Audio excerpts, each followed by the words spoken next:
Hey guys, quick recap on our Wednesday night game. I missed a week and therefore I missed a little bit of information. What I do know that happened, so this is kind of recapping two games, one I wasn't there for. What I do know that happened is that we confronted the captain, and then through talking and such, we managed to agree to have us help take the mast ship head and cleanse it. That happened. There was a ghost involved, and yeah, that's about what I got from it. Then we made our way to the not the Gek village. Well, no wait, is that what they're called? The little frog guys. I think they're called Geks. Or maybe that's just what they worship. Don't always have that part remembered right. Anyway, so we went into the village. Found out the Frog Father had passed away. Rest his soul. And that this was more than just a normal, the small village that it was. It's been 5 years, and the village has grown considerably. We ran into Sal, who has a magnificent Fu Manchu for a lizard, thanks to the ring. And so from there, he agreed to help us go find Tulio. He kind of had an idea of where he was last seen. So we followed him, and then we were all entrapped in vines. Some of us were knocked out. I'm not sure if that was a gas or how that happened, but that's what happened. The only one that actually did not was Akrith, our bard. At this point, that was the session I missed. Oh no, sorry. We woke up to Tulio giving a kind of crazy, like, we don't really understand what's going on. Are we about ready to just get cannibalized, or is he just screwing with us? Type of a monologue. So, that was where that ended. This is where I came in and have a little bit better recollection. Find out that the vines were caused by Tulio. He is a druid nowadays. Haven't gotten a whole lot of information about what he's been doing and where he's been. We just know that he is not drinking. He said he would, but he needs to stay mentally sharp right now. We found out that he seemed very peaceful, which is funny because we just had the peaceful guy kind of lose his mind. My character Soren, the monk of Tranquility Path, it's kind of just been like, screw this. Why am I trying to be nice? And has been kind of going off on his own little mental breakdown, right? So from his standpoint, it's actually making him think, well, wait, this guy that used to be a big asshole is not right now. Maybe I'm acting a little childish. Anyway, so, because the other thing about Tulio is we're finding out through talking with all the other people that he's been with, first we were like, oh, these are just his followers. Okay, this makes sense with Tulio. Him to gain a bunch of followers, da-da-da-da. But it wasn't like that. It was more of a communal type of group where it wasn't like, oh, he sits down at the head of the table and so that's how it goes. No, he went around, made sure everyone else was fed, was talking with them, chatting with them. He has apparently found a home, found a family, and that was a little jarring, I think, for Miguel to find out, because Miguel's been trying to find a family with us since he left, since the two of them parted, and at the same time not. I think he wants to be friends, but there's part of him that's hoping to go back to the, hey, let's screw around and have all sorts of fun. And he is not getting that as much. And he's been on his path of good alignment for a little bit. But Tulio's nonplussed about going back to his best friend has really kind of thrown Miguel, I think. So Tulio kind of knew that this wasn't favoring anymore. He didn't know about the crystal spheres, but he also didn't really react to it. He's very focused on what he's doing right now. And apparently there's a fissure in the rocks of the hill that we were on, which he was very interested in, and was asking us to go help him with that. And I guess afterwards we're going to find out if he wants to go home or if he wants to stay here. That decision could very well change a lot of what's going on, I think. Either way, I think he's planning on going to help us out when we go north up to the Draconis to get to this cube thing and try and go home. But I don't know. We could get as far as Ostrov, stop off, talk to Sam. Who else was there? Icy and God, you have too many characters. I have to remember which one this was. Rudy. There we go. And Rudy, who are at the tower of Illithids, trying to find magic. We might get to there and find out, no, we're all going to stay here and send the people that want to go home because they now can teleport. That may happen. Who knows? Anyway, getting back to where we are. So, there were some interesting things, like Tulio really concerned with the safety of his people, throwing people through the loop. They were all used to be slaves, apparently. We caught that. At least Soren caught that. Soren also heard him call himself Oathbreaker. Or not Oathbreaker, sorry, Chainbreaker. Very different things.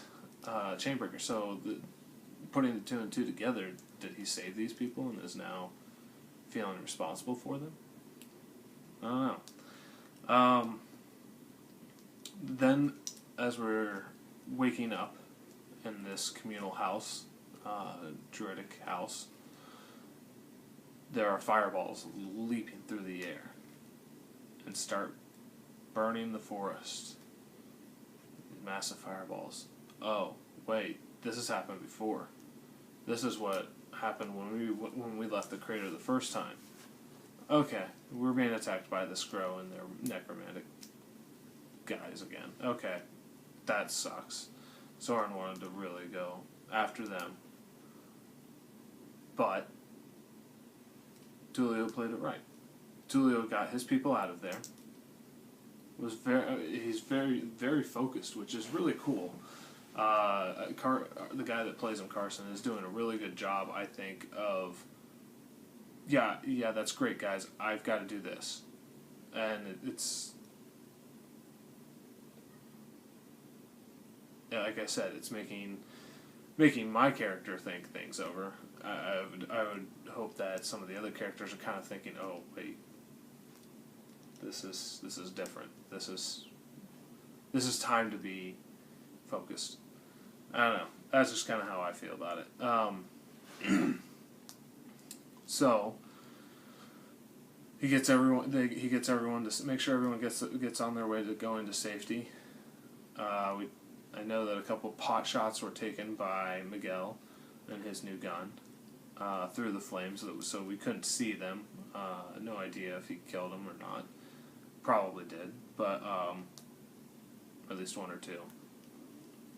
into the fissure we went. On our way down, good old Cooper decided to get some of his magic going, and he throws himself up a door, so we can get through it, but it's also going to impede the Scrow from coming down after us, which I think was important to do. And then we get down further along the craggy walls, and it starts smoothing out into actual steps. And we find out, okay, this is not just a hole in the ground, this is more to it. All this time, Tulio's been very, like, we gotta go down there. There's something down there that I need to do. And so we're trying to help him out with this. We come to a set of doors with runes on them. And Cooper, being as smart as he is, and being from the area, as smart as he is with stone, knows that these are not dwarven made. Knows that these are gnomish in make, deep gnomes. And apparently something that no one else knew, because we're not from this little island, is that the deep gnomes here aren't the good little fun-loving creatures that we know. They're kind of mean and evil. So, so he's a little worried about it. Tulio melds his way through the stone, and to check on the other side. We kind of start sneaking around inside once he sees that there's nothing in there, nobody in the other side.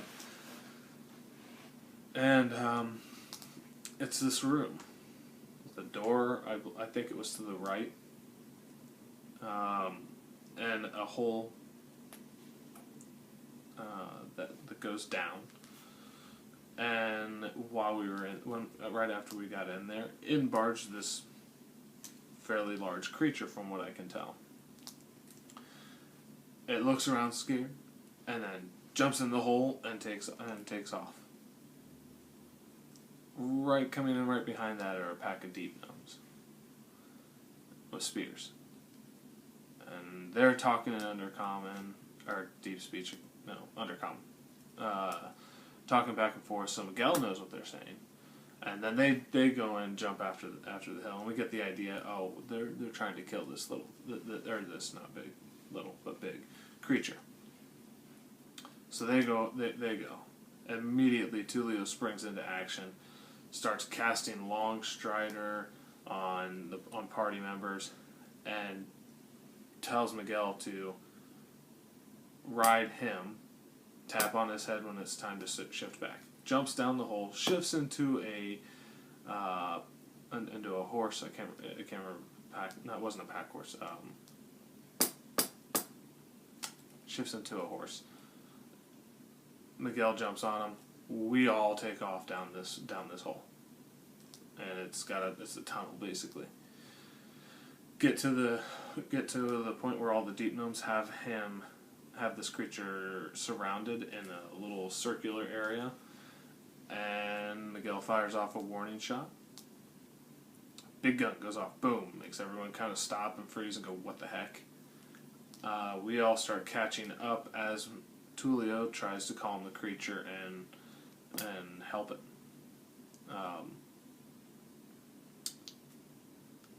As soon as this is happening, we all kind of get caught up.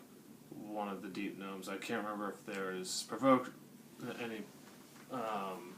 anything Miguel did to provoke him, or if the guy was just like, no, we're not doing this. Blindness. Miguel was then blinded, he took a pot shot, and then we started combat, right? We ended up killing all but one or two of the deep gnomes. One of which my monk rendered incapacitated, and I don't remember how the other one was incapacitated, but or if it was, I don't quite remember that part. But our Dragonborn barbarian, who had to, he's still in school, so he leaves earlier in the night. His character was in the back, because that's kind of what we do when we're doing combat with people that aren't there. He turns around and sees this water-like substance, or creature, heading towards us. Slow, but still making its way. Mr.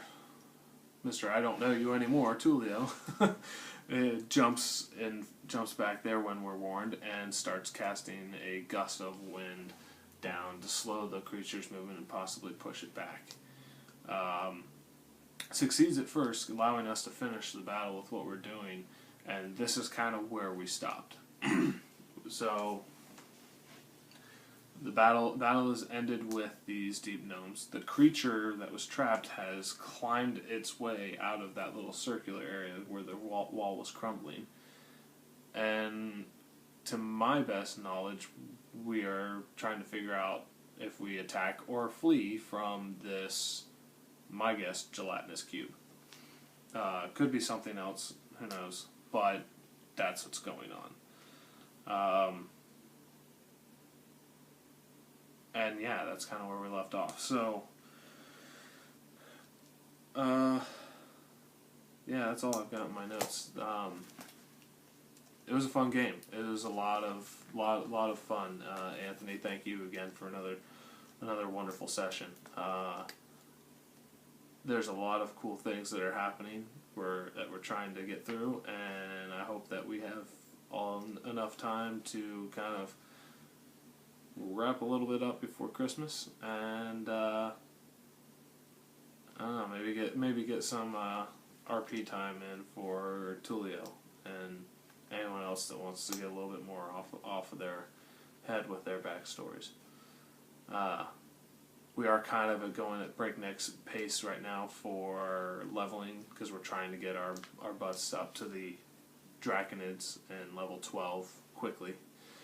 So maybe that won't happen quite, or maybe we'll say, hey, let's use Discord to do any RP moments outside. I think that, by the way, guys, would be a decent idea if we wanted to create another channel in there to say, hey, or not channel, another subsection, whatever, to say, hey, any RPing that you guys want to do it here. Not that we couldn't RP at the table, but I think if there's anything that we want to get out, that wouldn't be a bad idea. Anyway, let me know what you guys think, and I'll see you tomorrow night. See, I didn't get to this till late. Sorry.